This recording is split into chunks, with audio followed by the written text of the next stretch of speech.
Okay, Burlington on the spot. Today we have Autumn Bancroft in. So thanks so much for coming in. Well, thank you for having me. I feel honored to be on the podcast. And No, I mean, I'm really glad you came in because I feel like this is probably one of the most important podcasts that we've done. We do a lot that are like about the community and fun and stuff, but this topic is pretty serious. It's pretty deep. Yeah. Well, why don't you start off and just tell us a little bit about why you're here and the event and all that good stuff. Yeah. So I am, let's see, it's been over a year since the COVID lockdowns. And once that started happening, it kind of gave me some more time to reach in, dive in, start doing research. And anyways, I started seeing more of the darkness of the child sex trafficking, and I really didn't have any idea how bad it was. So I started doing lots and lots of research, and that led to, I'll be honest with you, some pretty big darkness in my heart. I believe this is why people shy away from not wanting to talk about it, because it is so deep. Now, is this something that you'd always had an interest in, or was it because of the lockdown? You had time to kind of like, we were all stuck, you know, you had time to be online, and so you start going down a little bit of a path. Right. And learning about it more. Is that kind of how it happened? And some of the people that have a lot of followers that I was following was talking about it a little bit more. And so I started doing my own research. And yeah, once you go down that hole, you keep going. And it does get pretty deep. And I tell you, when you have your own kids and you put that face of a kid that you saw in some of this stuff, it kind of hits home a little bit more. Well, and specifically, we're talking about sex trafficking, right? Right. I mean, yes, child sex trafficking. It's the number one enterprise in the world right now. These people are getting more money trafficking people, children, than they are drugs and, you know, any of that undercover stuff. So that's shocking to me. Yeah. Wow. 30 million people a year are being sex trafficked, and 10 million of those are children. And they don't have a voice. They can't go out and riot. They can't go out and, you know, speak. And so I believe it's truly up to us to speak for these kids and get that word out there for the people that don't really know how bad it is. Well, yeah, and I mean, I guess I didn't realize that it was number one criminal enterprise. I mean, yeah, and it's just growing. Well, and so when you first walked in, and we'll go into all this stuff, Kay, in the event, but when you first walked in, I had mentioned to somebody earlier that you were coming in to do the podcast, and she told me, without naming names, she's like, well, yeah, sometime back, she had somebody she knew personally, so it's not hearsay, that was in a Walmart. And it was either the Walmart that was maybe Fort Collins or Lincoln. It was one of them. And they had a 2-year-old daughter and barely looked away, and she was gone. So then they let an employee know at Walmart, because apparently you give them the word, what's the word? Adam. I guess it's Adam. So they locked down all the doors. And then they found the 2-year-old daughter, or their 2-year-old daughter, in the bathroom. She was by herself and her head was shaved. And they already found a bag of clothes next to her, and there was a wig. And so that's how close it was to losing that child. And that just hits home. I have a 2-year-old, you know, and we go to Walmart over in Goodland. And those kids are so quick, you know, you turn your back for 1 second and you got predators looking around for that kind of stuff. And right. They're targeting those stores. Right.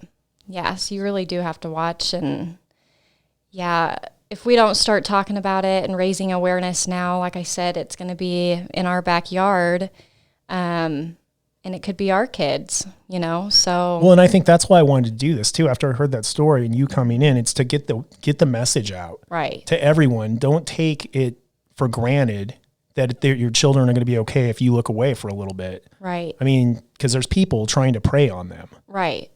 Because at first when all this started, they would pry on kids with bad home lives, or maybe orphans or foster kids, that don't have parents to look after them. But like I said, it's growing so fast that it could be our kids.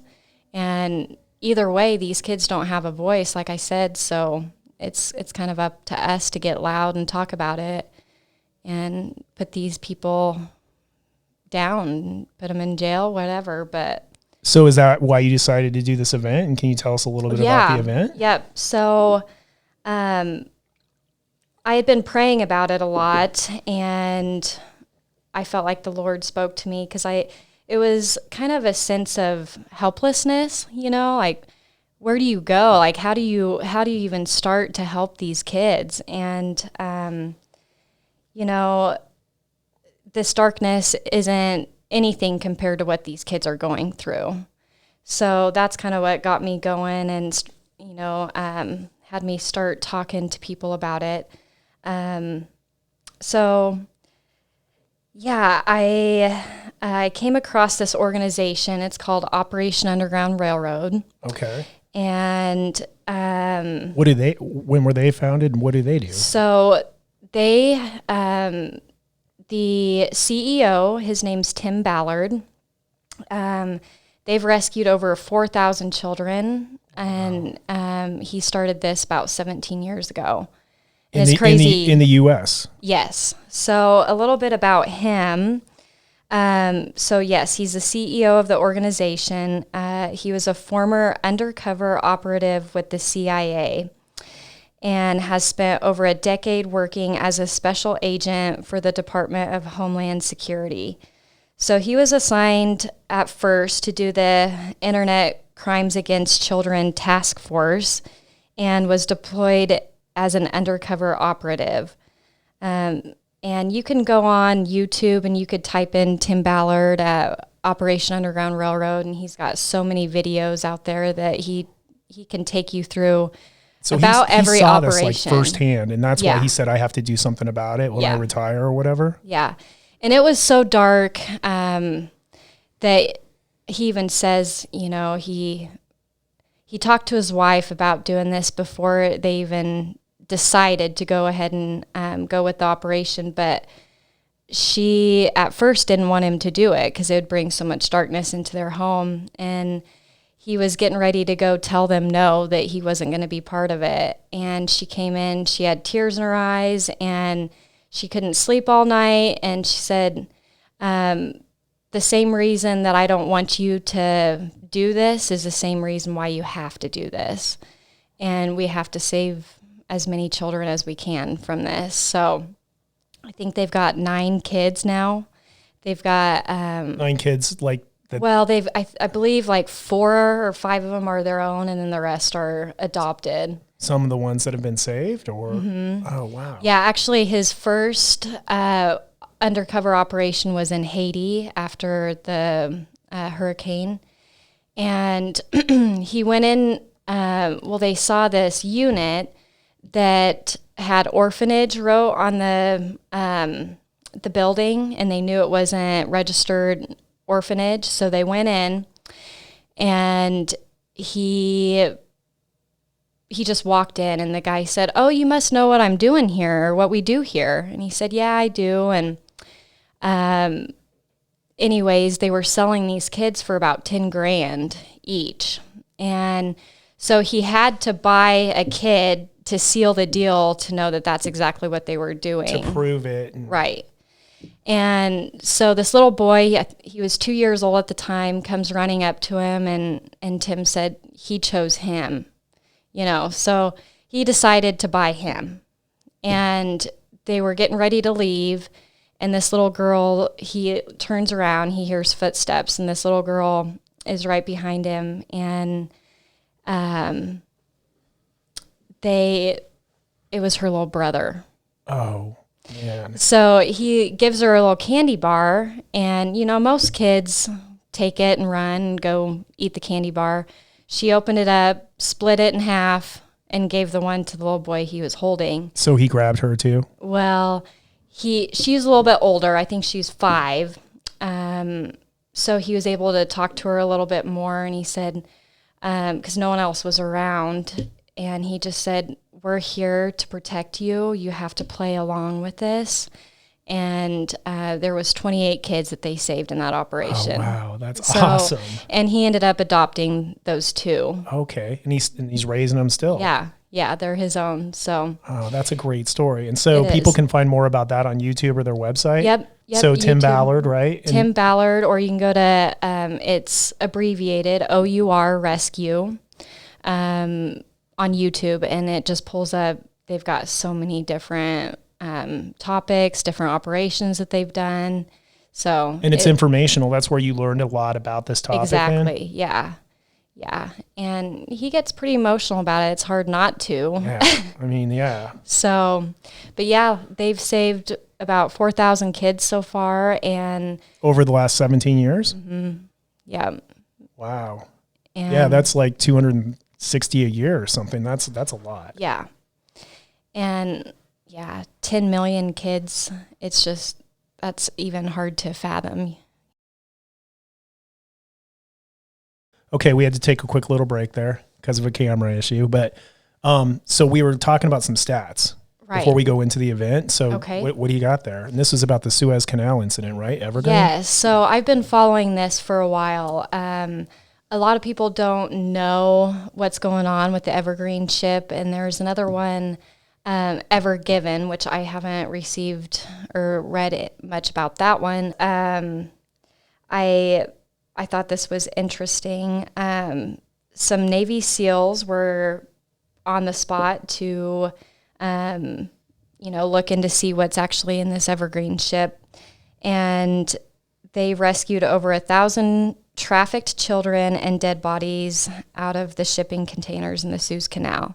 So that was the ship that just got stuck? Yes. Okay. Yes. I'll have to dig into that and see if I can, validate it. But it's just crazy, the media and everybody, they're not focused on that, or they're not talking about it. And I think it's a really big issue that we can't just ignore. So maybe in the future it'll come out a little bit more. It's definitely going to send me down a path to research it. Right. And that's what I tell people. You can't just go off of what an article or a YouTube or whatever you just come across. You need to do your own research. Dig for yourself and try and find it. Yeah, you can't believe anything that just people say. So no, I agree. So then as far as your event, let's talk about that, and what it's supporting, the dates, and what people around here can do, and just let everyone know. Yes. So with that being said, I decided to raise some money to help with the aftercare of these victims. So along with some great friends, we put together a fun event, and it's May 1st from 1 to 5. The Derby, right? Yes, it's the day of the Kentucky Derby, and I always have wanted to get dressed up with the big hat and the dresses and stuff, and it's been a long year. I think people are ready to get out and have some fun. And I agree. People have gone through some of these paths, and I believe that they're ready to help out in a good way. So totally. It's kicked off pretty good. I think we've sold about 50 tickets, and I'm selling them for $100. So, you do the math, and that's great. Yeah. Congrats. Thank you. How many are you trying to sell? I was trying to get 100. Oh, so you're halfway there, and we still have a good 2.5 weeks, right? Yeah. So this is actually awesome that you had me on here to get the word out. And so I'm really excited. My sister's flying in from DC, and she's going to help me run the event. And where's the event at? So so it's at the barn at Old Town here in Burlington. Great venue. Yes. And I thought it was kind of fitting for the Kentucky Derby. So, I'm just going to start it off at 1 o'clock with a presentation on how people can get involved. The rescue that I'm giving this money to, the OUR, you can actually get on their website and become a volunteer for fundraisers and get certified. You can actually get an actual certification on how to spot sex trafficking and know the signs and all of that. So I've done that. Awesome. Yeah. No, that's great, because that's one thing people, if they're saying, well, what can I do to help if I can't go? Right. You can go. And what's the website address? It's I believe it's OUR Rescue. So no hyphen or anything. So it's just like, and I can get that for you. Maybe we could put it down in the comments. Or yeah, something. we will for sure. Okay. But we'll look it up when we get done, and we'll make sure we have the Okay. right one, and we'll put it in the comments. But then people can go and learn about this and understand where the proceeds of the event are going. Right. Okay. That's So, awesome. Yeah, I'm excited. So I'm going to do that presentation, and then I have a lady coming from Lyman. Her name's Jen, and she's going to be taking us through the paint and taste. So we're going to have either lemonade, sweet tea, or some of the partial Kentucky Derby drinks, the mint juleps, and some of that kind of stuff. A lot of people, asked if they had to do the paint and taste, and you don't. But we just needed to know how many. So we got about 5-6 more days until we're going to cut that off, because we got to get canvases and paint and stuff for all that. So what time does that start at? The presentation's from like 1 to... Probably 1:30. Okay. So it'll start about 1:30 or 2. And then so if you still, how many spots are open for that? We probably have 15 left. Yeah. Okay. Which is quite a bit fitting it into. We're going to try and go to the saloon and do the paint and taste over there. So then the people who don't want to do that, we'll have other games. We have a live band, Mike McCullough. Really? Okay. Mike McCullough and his band, the After Midnight Trio. They're going to be there. Let me get that is awesome. Yeah. Dwight Thompson and Roger Campbell are his 2 band members, and they play more jazz. So it'll be fun. I'm excited to hear them. I don't think I've ever heard them in live. No, that sounds so cool, though. Yeah. I mean, live music right now sounds good. Right. You know? Yeah. So what time is the Derby at? I can't remember. Is that... Well, it goes from Friday, April 30th, most of the day that day, and into Saturday, the 1st. So kind of the last races are going to be like around 3. Okay. So there's going to be your presentation, then the paint and taste, and then the Derby, and then the music afterwards? They're just going to be there during the whole thing. You can choose to play games or watch the Derby. We're going to have all sorts of stuff for people to do. And then is there food or? Yep. The dish rooms actually, they confirm that they're going to cater some finger foods, the Southern Kentucky Derby style. So good deal. Shout out to the dish room. That's right. Yes. Thanks to them. And Kylie Carlin down at Vivid Inks, she's making T-shirts for everybody, and she's donating those. So shout out to her as well. That's great. Way to go, Kylie. Yes. And it's going to be more child. The point is to be wearing these T-shirts around to make people question really what's going on and start the awareness. It's an awareness. Yes. Yeah, absolutely. That this is going on and it's not somebody else's problem. Right. I mean, it's happening here. Right. Yes. So, finger foods, lots of good drinks. Now, is it capped at 100? No. Okay, so I just want to make sure, but I mean, it's like if you want to get your ticket, make sure you get it. Okay. Yeah. So, I mean, the more the merrier. Yeah, heck yeah. So, and it's going to such a great cause, and it's the first event I've heard. I mean, I could be wrong, where you're getting to get out there, and COVID's kind of, we're at good numbers right now. Right. So those concerns, I mean, go out, have fun, support a great cause, learn about something we need to know about. Right. Right. But also make some light and have some fun and, just get out and have some good conversation and enjoy some food, watch the Derby. We're going to have a silent auction. So we're still trying to get some silent auction gifts. And what are you guys looking for that? Just anything? It's just a way to raffle it off or auction it off and make money? Right. To donate? Yep. Okay. So 2 questions. If somebody wants to do that and give you something, do they just reach out to you? What's the best way? Yes. They can call or text me, reach out on Facebook, Autumn Bancroft. I can give you my number, 719-340-0470. And I'd be more than happy to accommodate picking up or whatever we need to do. But I think the more we have, the more money that we'll make for this organization. Heck yeah. And then as far as getting those tickets, what's the best way to get those? I actually have someone that's helping me with that as well.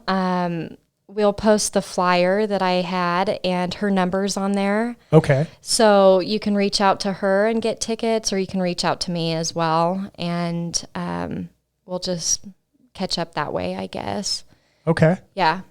Unless you have any other ideas. No, I think that's great. Okay. I mean, it's only a couple weeks away and you already Right. did 50. That's awesome. Yeah. I mean, and so you only have to get 50 more to get your goal. Right. I bet you get more than that. I hope so. Well, just keep pushing it out there. Yeah. Yeah. And thanks to you, this will reach more people. And Yeah, and I think we're going to live stream it too, at least the Yes. presentation or parts of it. Yep. So we plan on being there, Okay. Burlington on the spot. So Yep. awesome. Well, anything else that you want folks to know? No, just get loud for these kids and come out and have some fun. Yeah, reach out to me if you want a ticket or silent auction gifts. Yeah, we're going to try and have some horseshoe games, some maybe cornhole. There's going to be stuff there for the guys too. I think a lot of people thought it was just for women because of the paint and taste, but Oh. Yeah, but a lot of guys like to do that. Right. Don't they? I Yeah. mean, I've heard of it. right. So. Yeah. So anybody is welcome. Brandy Churchwell also reached out, and if someone has indulged too much bourbon, she will take them home. So It that's is good the too. Derby. Right, so- right. And we're breaking out of the COVID thing. So, Yeah. it's like the roaring 20s. That's right. Watch out. Yeah, it could be crazy. Yeah. And for a good cause. Right. So Okay. we're ready to have some fun. So Okay. Well, if you think of anything else, let us know because we can add it to the post afterwards. Okay. But thanks so much for doing this and letting everyone know. And I mean, I think it's awesome that you spent your time at home, learning about this type of a cause Right. and making awareness and letting people know. Yeah. Okay. Well, thank you. I Well, appreciate thanks for it. coming in. Yes. All right. See you there. All right. All right. Bye.